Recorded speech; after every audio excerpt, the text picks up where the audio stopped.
I thought the rules amounted to a quota system, which I disapprove of, plus the fact that the Illinois law specifically, I don't know what the law is today, but at that time the Illinois said anyone who wants to run as a Muskie delegate or a Kennedy delegate or whatever can do so.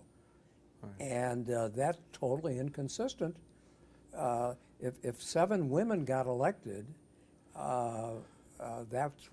that's what the voters chose. Now, there are a number of occasions over the years that you've given us where Mayor Daley called you and got an answer that maybe he didn't expect. Do you think he understood you?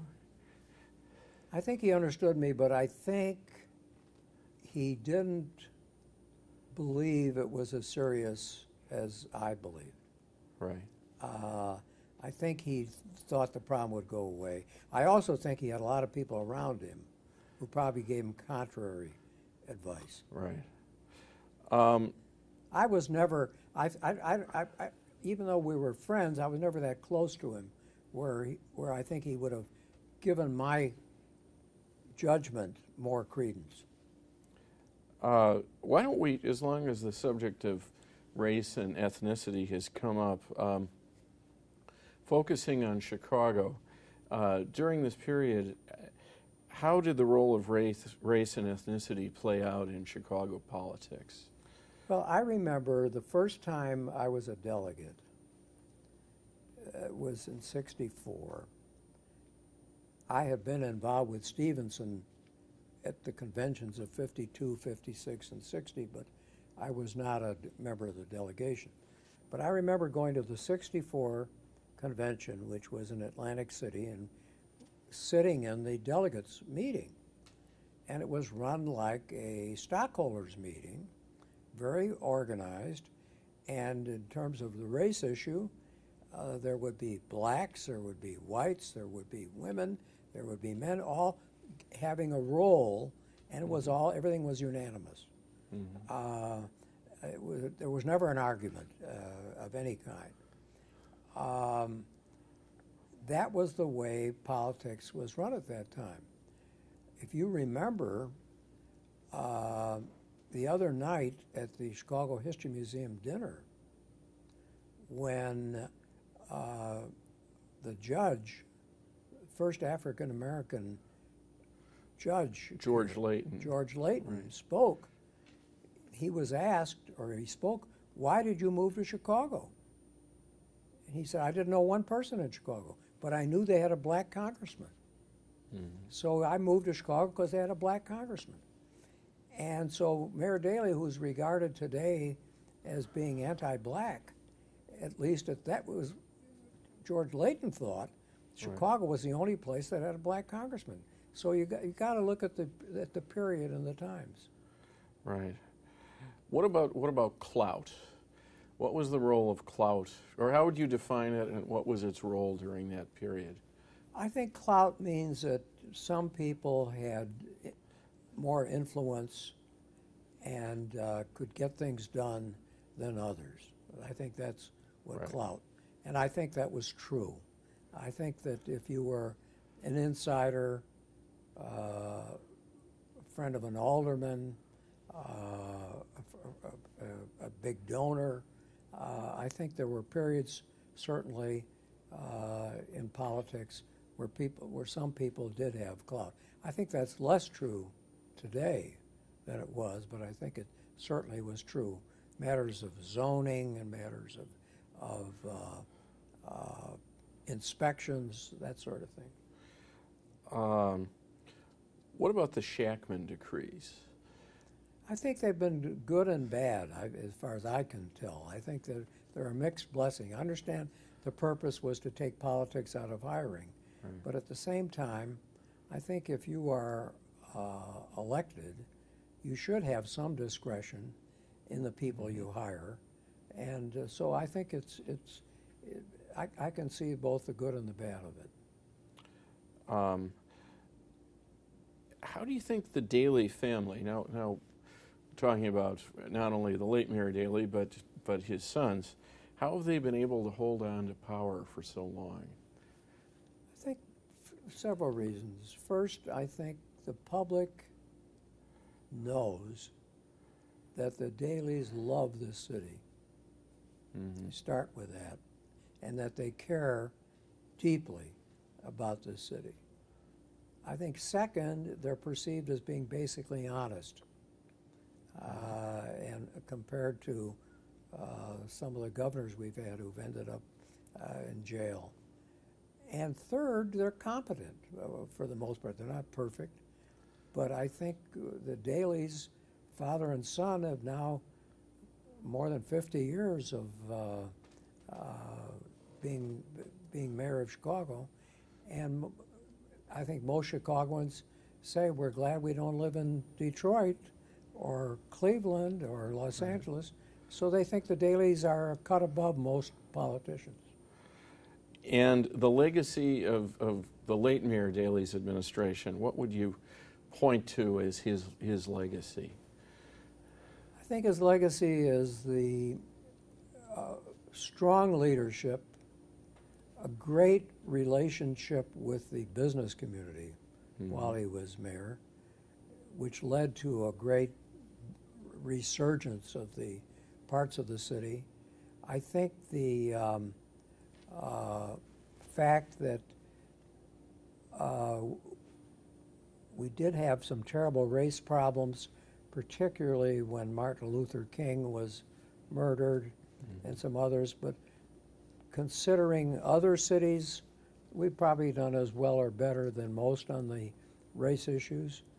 I think the big problem in my perspective, and I'm very glad that the current Mayor Daley took charge of the school system. I think that's the most important thing in Chicago, and I think our schools were terrible. That's why so many people moved out to the suburbs to escape the schools. And I'm hoping that with a resurgence of an improvement in the schools, that things will get better. But if I were the mayor, I would say the most important thing in the world is our schools. And how did the late Mayor Daley respond to dissenting views? Didn't like it at all, and didn't. Alderman Dupre couldn't even get the microphone to speak. Mayor did not like the press. He didn't like the criticism, and I think he distrusted the press to excess. Alderman Patty Bowler, of course, said Chicago ain't ready for reform. Has reform come? Is it ready for more reform? I'm not sure about that. I think the city, there's some people who certainly want more reform, but I think most people would say if my garbage gets picked up and if the streets are clean and if the cops are not taking payoffs, I'd leave it alone. Now, what about, the name Kennedy has come up a few times during this interview. What about the Daley family and the Kennedy family? Very close, very important. I think Mayor Daley took enormous pride that a Catholic president was elected in 1960, and I think the Daleys and the Kennedys had a great relationship, a very, very good one. And how far back does it date? Does it go all the way to Joseph Kennedy? Yes, Joe knew the mayor. I knew that, and I think it went back to Joe Kennedy. And of course, John F. Kennedy, and you suggested that in '68, although he hadn't publicly announced it, Mayor Daley was probably in favor of Robert Kennedy. I think so, and I think he would have. My own sense is, well, let me tell you what happened to me about that. I have been for Robert Kennedy, and then Senator Adlai Stevenson called me up, and he said, I know you were for Bob Kennedy, but Bob Kennedy is gone. You got to help Humphrey. Humphrey needs help. Actually, this is an interesting political story.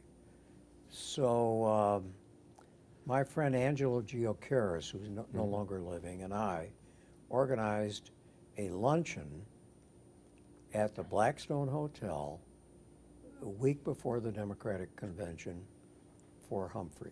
Humphrey came in town. And when the luncheon was over, Humphrey said to me, "Are you busy now?" And I said, "No." He said, "Could you take the time to come up? I want to talk to you in the hotel room." Mm-hmm. So we went upstairs, and Humphrey was exhausted. He took off his shoes, he loosened his tie, he lay on the bed. And he had two of his staff with him. One was his doctor, Dr. Edgar Berman, and the other was his campaign manager named Bill Connell. Mm-hmm. And Humphrey, whom I had known for years, looked at me and he said, "You've been around a long time. What do you think?"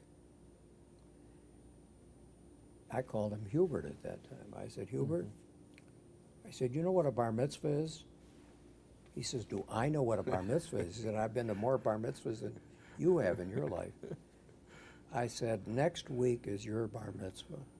You must show the country that you are a man on your own. Uh-huh. You're no longer Johnson's boy." And I said, "The only way you can do that is when you have the country's full attention, and that's in your acceptance speech. And you got to walk away from Johnson on the Vietnam War." And at that time, Dr. Berman is on one side of the bed. He's saying, "Good, good, good." And Connell was on my side of the bed. He looked at me like he's going to kill me. So I could see that Humphrey's getting contradictory advice. So Humphrey said, "How would you do that?" He said, "Would you do me a favor?" He said, "Would you draft how you would do that?" I said, "Yes." So I went to my office and I wrote out the following. Speech began, "8 years ago, I ran for the Democratic nomination for president against Jack Kennedy. And Jack Kennedy defeated me. And then Jack Kennedy defeated Richard Nixon. And all of us helped Jack Kennedy defeat Richard Nixon. Well, it's 8 years later. Jack Kennedy's no longer here. But Richard Nixon is still here. And I'm not going to see the man that Jack Kennedy defeated 8 years ago become the President of the United States, and neither are you." And I figured at that point everybody in the convention would be up on their feet because they realized this was true. And then it said, "Now I'm the Vice President of the United States, and I owe an obligation of loyalty to my chief.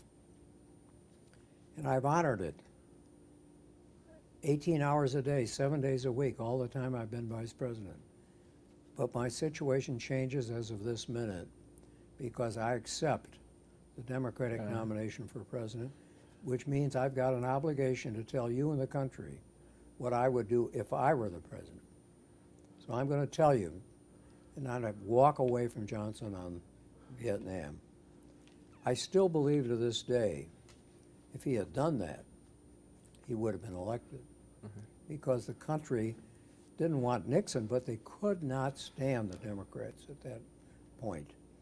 And anyway, that's what happened.